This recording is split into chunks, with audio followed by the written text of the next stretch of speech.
necessidade, eu sei que eu preciso daquilo, eu tenho que semear aquilo, tá? Porque se eu não semear aquilo, eu não vou ter colheita. E se eu comer aquilo que eu tenho, que é a semente daquilo, acabou, não tem mais como. Como é que eu vou ter semente para plantar? Então eu preciso ter essa visão, eu preciso ter esse entendimento. Eu não posso plantar qualquer semente. Porque se eu plantar outra semente fora daquilo que Deus tem proposto para mim, eu vou colher aquilo que eu plantei. E eu vou ter problema lá na frente.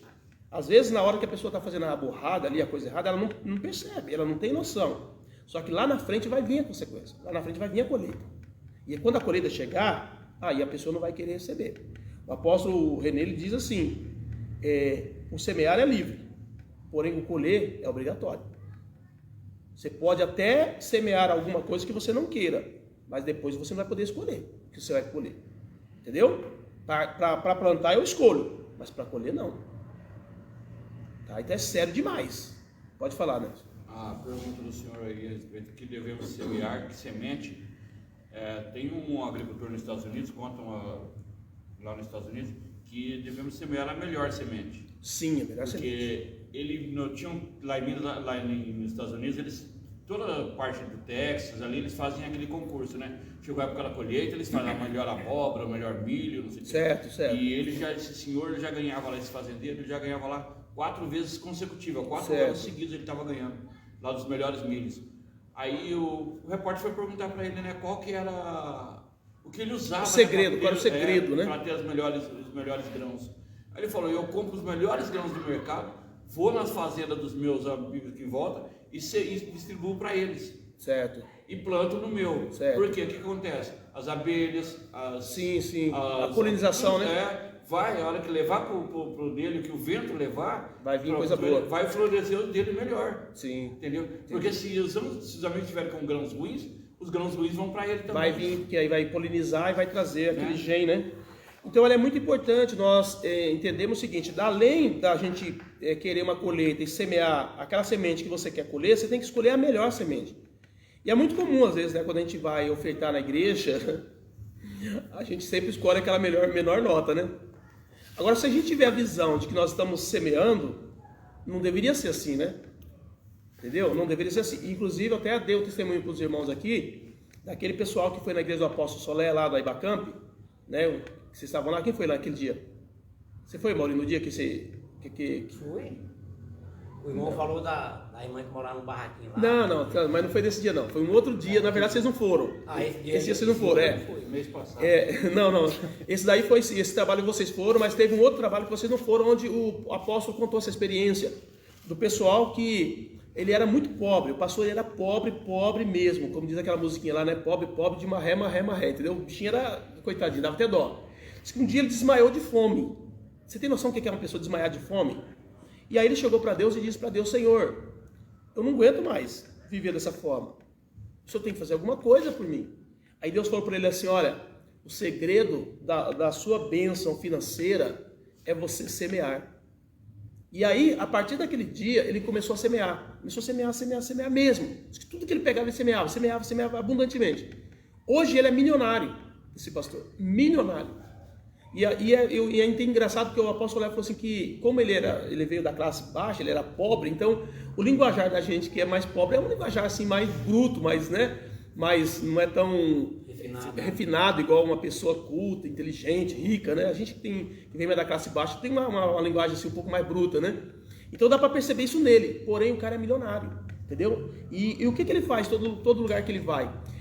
Na verdade, todos os pastores grandes, quando vão pregar em igrejas grandes, famosas, eles recebem muito para pregar. Tipo 8 mil, 10 mil, 20 mil reais. Esse é o preço que esses pastores ganham para pregar. No caso dele é diferente. Ele vai lá, ao invés dele receber dinheiro, ele dá o dinheiro. Tô doidinho para trazer ele para cá, para ver aqui, se ele vem pregar aqui um dia. Mas ele é tão famoso hoje que ele não prega mais igreja pequena porque não dá, a agenda dele não comporta. Entendeu? De tão grande, de tão famoso que ele é. Porque ele não leva apenas um conhecimento teórico, ele leva a prática, ele leva aquilo que ele vive. E junto com ele vai um grupo de, me parece, 10 pessoas ou 12 pessoas, de homens que se transformaram, ficaram milionários através do ensinamento dele. E eles vão para ofertar mesmo. Diz que eles chegam lá na igreja e diz que já começa a ofertar. Diz que já chegam assim, olha para o teto. Ele falou, pastor, por que não está ainda feito aqui o forro da igreja? quanto que fica esse forro? Ah, vai ficar aí uns 50 mil reais para fazer esse forro. Aí, me dá o Pix da igreja aí. O pastor passava o Pix da igreja já na hora. E o ar-condicionado aqui para pôr, quanto que fica? Ah, vai ficar uns 30 mil reais. Passa o Pix aí. Isso que só via os irmãos ofertando. Então ele chegou a essa conclusão, gente, tem que semear. Você quer colher? Tem que semear. E ele fala, inclusive os empresários que andam com ele, diz assim, nós não semeamos hoje para ter dinheiro. Olha só. O cara falou assim, ó, a gente tem tanto dinheiro, a gente está tão bem financeiramente, que nós não temos problema com o dinheiro. O nosso problema não é o dinheiro. É até incrível alguém falar isso, né? Num país que nem nós estamos vendo hoje, com uma crise, né, econômica dessa natureza, alguém chegar e dizer assim, gente, não existe problema financeiro na minha vida. É quase que impossível uma pessoa, é quase que impossível, né? Não é porque a gente sabe que ele falou isso. E ele diz assim, ó, os nossos problemas, os empresários falaram, o nosso problema é o seguinte, nós temos empresas, essas empresas precisam vender, precisam negociar, e o diabo sempre tenta isso, e quem é empresário sabe disso, né? Às vezes o cara vai lá, faz um contrato, depois o contrato no final a pessoa fecha, não dá certo, às vezes vai fazer um trabalho aqui, não dá certo, acontece um problema. Vocês que são empresários sabem do que eu estou falando, né? Às vezes acontece um problema no meio do caminho. Então, eles falaram assim, o que a gente pede é para a gente ter paz nos negócios. E Deus vai tirando os empecilhos, entendeu? Vai destravando as coisas, para as coisas realmente acontecer naturalmente. Porque o dinheiro é consequência de uma coisa bem feita, de uma empresa funcionando a 1000 por hora. Então, hoje a preocupação deles é isso, não é mais o dinheiro em si.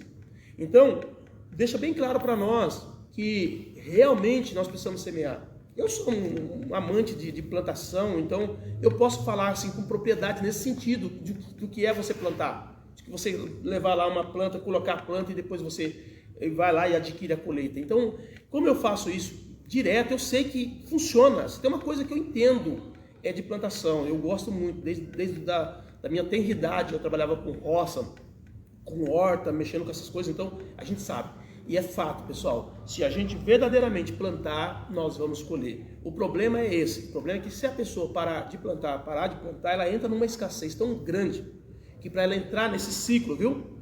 Nesse ciclo, para ela dar esse start de plantação, é quase que um parto.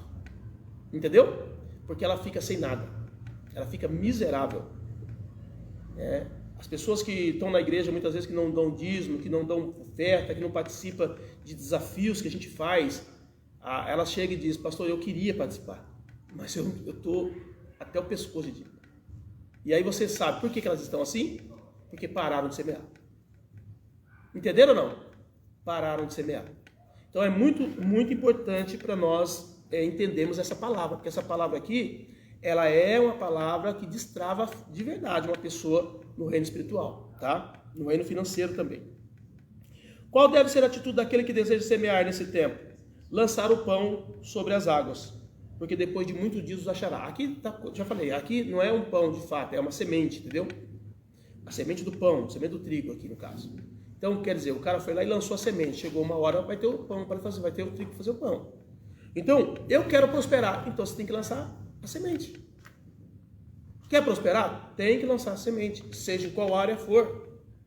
Entendeu? E tem que semear tanto, para ter tanta colheita, que vai chegar um momento na sua vida que você vai estar no ano sabático da colheita. Porque aí a própria colheita vai gerar sementes, que vai gerar outras sementes, que vai gerar outras sementes, E às vezes você não precisa nem plantar mais. Porque vira um ciclo de plantação automática. É assim. O ano sabático ele era assim. Entendeu? Deus falava, deixa a terra descansar, vocês não plantam nada, não mexe com a terra. E aí a própria semente que vinha dos anos anteriores, caído na terra, prosperava, dava os frutos, e os próprios frutos caíam de novo, e ia dando fruto. Durante aquele ano, as pessoas só iam lá e buscavam a colheita que elas precisavam. Entendeu? Só isso. E continuava produzindo, sem eles plantarem. Porque já haviam plantado 6 anos. Então é muito importante para nós isso, termos essa visão, trazer essa visão, né, daí do agro, né, do agro, e trazer ela para a visão espiritual, porque de fato é isso que acontece. Tá? Quando eu fiz o curso de coach, que os caras fizeram essa dinâmica de levar a gente lá embaixo para poder ofertar uma oferta